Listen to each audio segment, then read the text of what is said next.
До сега најголем протест за овие 8 месеци во петок пред Собранието на Република Македонија.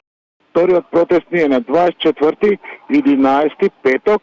Имаме, како се вика, штрајкувачка активност веќе од петок. Различни професии, но со исто барање, зголемување на платите. Незадоволни од ниските примања, в петок гласот ке го кренат синдикатите на здравствените работници, Фондот за здравствено осигурување, вработените во судската и обвинителската администрација. Додека расте револтот кај вработените, вице-премиерот Битики смирува. Промените не се случуваат преку ноќ. Немаме никаков проблем да ги зголемиме цените, платите и во здравство, при тоа ако имаме здравствени услуги, соодветни за нашите баби, дедовци, родители, за нас самите. Немаме проблем да ги зголемиме платите и во судство и во обвинителство, ако при тоа граѓаните не чекат по 6 години за своите предмети, за да им се реши својата судбина. Нема проблем. Ке решиме све, само да не биде на штета на другите.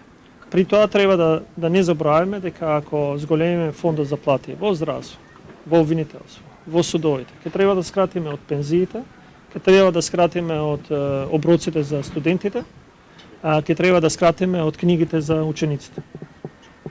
Едноставно е, изборот е тој. Оваа изјава на вице-премиерот Битики ги вознемири здравствените работници, на што му одговорија: А државата и министерот треба да се гордеат со овакви здравствени работници и административно-технички персонал кој што работи со плата под просечната плата во Република Македонија и всушност се тие правите патриоти. И не треба да се одзема од платата на студентите, од храната на студентите, од пензионерите, туку треба да се одземе од платата на функционерите.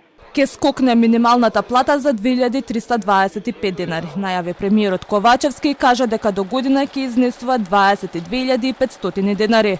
Покрај редовните протести на вработените во судска и обвинителска администрација, утре на протест за прв пат во историјата на институцијата излегуваат и вработените во канцеларијата на Народниот правобранител, чии барања се повисоки плати и достоинствени услови за работа. На улица наредниот петок ќе излезат и пензионерите.